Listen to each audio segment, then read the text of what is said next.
Competitive যেসব examination রয়েছে সেগুলো ফেস করবার জন্য, ইন্টারভিউগুলো ফেস করবার জন্য এবং প্রতিযোগিতামূলক জবের মার্কেটে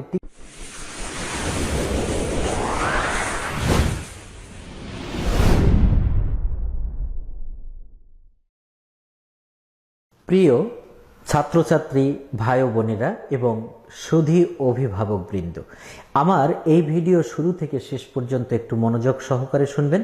এটি আপনাদের কাজে আসলেও আসতে পারে।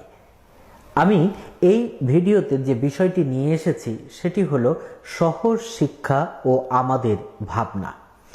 আপনি ভাবছেন আমার ছেলে খুবই মেধাবী, ক্লাসে প্রথম রোল, সে কেন গান বাজনা করবে, সে কেন বিতর্ক করবে, সে কেন সাধারণ জ্ঞান প্রতিযোগিতা করবে, সে কেন এসে রাইটিং কম্পিটিশনে যাবে, সে কেন হামনাত কোরআন তেলাওয়াতে যাবে। আমার ছেলে তো ক্লাসে ফার্স্ট বয়, তাকে শুধু পড়াশোনার মধ্যেই থাকতে হবে। এই ধারণা কি সঠিক? এক সময় ছিল, এখন নয়।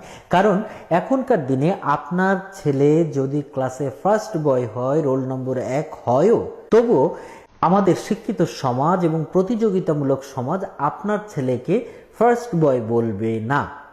কেন? যে ছেলেটি রোল নম্বর 5 কিংবা 7, সে ছাত্র হিসাবে ভালো, সে জেনারেল নলেজে ভালো, সে খেলাধুলায় ভালো, সে সাহিত্য সংস্কৃতিতে ভালো, সে ধর্মীয় অনুশাসনে ভালো, সে সহ কো কারিকুলাম যেগুলো সেগুলোতে সবগুলোতে ভালো, অর্থাৎ এই ছেলেটি অল স্কয়ার।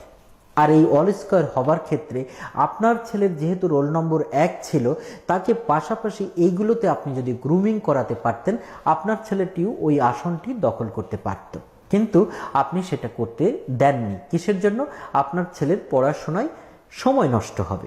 এখন আপনাকে যদি বলি যে আপনার ছেলেকে আপনি হাত পা কেটে তাকে যদি একটি বৃক্ষ যেমন তার ডালপালাগুলো ছেটে দিলে সেটা শুধু লম্বাই হতে থাকে, কিন্তু একটা গাছ কি শুধুই লম্বা হবে? তার জন্য তো ডালপালা ছাড়তে হবে, ফুলে ফলে পরিণত হতে হবে। আপনার যখন ডালপালাই থাকবে না, তখন ফুলও ফুটবে না, ফলও আসবে না, কিন্তু সবার শীর্ষে গাছটি লম্বা হবে। আপনার সন্তান কিন্তু এই যে সহশিক্ষা কো কারিকুলামের ভিতরে জড়িত হতে দিলেন না। আপনি আপনার ছেলেকে ওই যে লম্বা বৃক্ষের মতো বড় করছেন, কিন্তু তাতে ফুলও ধরবে না, ফলও আসবে না। আপনার ছেলে ক্লাসের মধ্যে ফার্স্ট বয় থাকবে, কিন্তু তার অন্য সব নলেজ কিন্তু অপরিপক্ক থাকবে। জীবনে বাঁচবার জন্য, সঠিকভাবে গুছিয়ে চলবার জন্য ফার্স্ট হবার চেয়ে সব কিছু ব্যালেন্স করে চলাটা অনেক অনেক গুরুত্বপূর্ণ।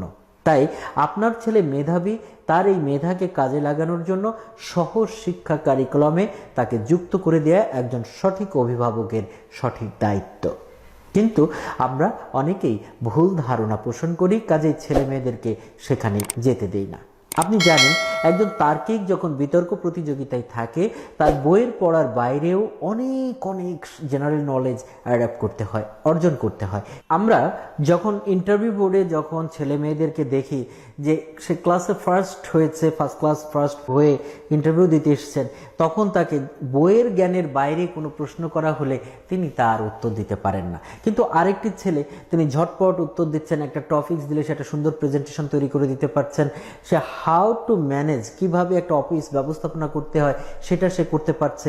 আর যে ছেলে ফার্স্ট ক্লাস পাওয়া, সে কোনো কিছুতেই ছিল না, তার কাছে বলে আমাকে শিখিয়ে দিলে পারবো। হয় এই যে শিখিয়ে দিয়ে পারার তো দরকার নেই। একটা প্রতিষ্ঠান সে একটা পাড়ার ছেলেকেই কিন্তু নিবে, যার বেসিক নলেজ ভালো, তাকেই কিন্তু সেখানে নিয়োগ দিবে। এখন আপনি বলতে পারেন, এই যে অল স্কয়ার স্টুডেন্টরা হয়তো কোথাও ভালো করবে, কিন্তু তিনি একটা বিষয়ের স্টুডেন্টরা সবখানে ভালো করতে পারে না, কারণ তার পদে পদে তার বাধা সৃষ্টি হয়, কারণ বেসিক নলেজগুলো তার শুধু পড়াশোনার বাইরে সে কিছুই অর্জন করেনি।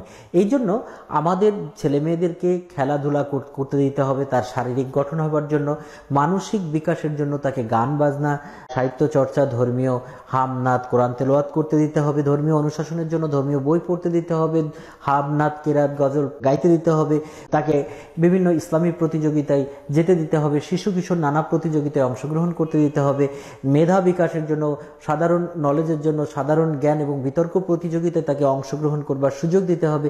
এইগুলো যদি না করেন তাহলে আপনার ছেলেটি পরিপক্ক হবে না, আপনার মেয়েটি পরিপক্ক হয়ে উঠবে না।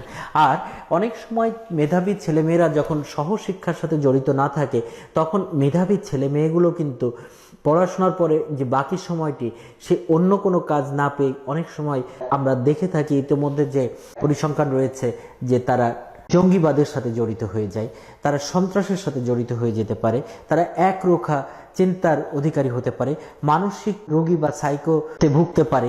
এইসব নানা কারণে তারা অসুস্থ হয়ে পড়তে পারে, যার কারণে আমরা অনেককে দেখি যে তিনি হয়তো ভালো একটা চেয়ারে বসেছেন, কিন্তু ওই যে কিভাবে ম্যানেজ করতে হয় সেটি না জানার কারণে তিনি সঠিক সময়ে সঠিক সার্ভিসটি জনগণকে ইনশিওর করতে পারেন না। কাজেই একজন আদর্শ মানুষ হিসেবে সমাজে প্রতিষ্ঠিত হতে, দক্ষ একজন এফিশিয়েন্ট কর্মকর্তা হতে, কিংবা কর্মজীবনে প্রবেশ করবার জন্য কম্পিটিটিভ যেসব এক্সামিনেশন রয়েছে সেগুলো ফেস করবার জন্য, ইন্টারভিউগুলো ফেস করবার জন্য এবং প্রতিযোগিতামূলক জবের মার্কেটে টিকে থাকবার জন্য, কিংবা ব্যক্তি বা প্রাতিষ্ঠানিক কর্মজীবনে তার যে জানার এবং করার পরিধিটাকে বাড়াবার জন্য এই সহশিক্ষা কার্যক্রম অবশ্যই জড়িয়ে পড়তে হবে।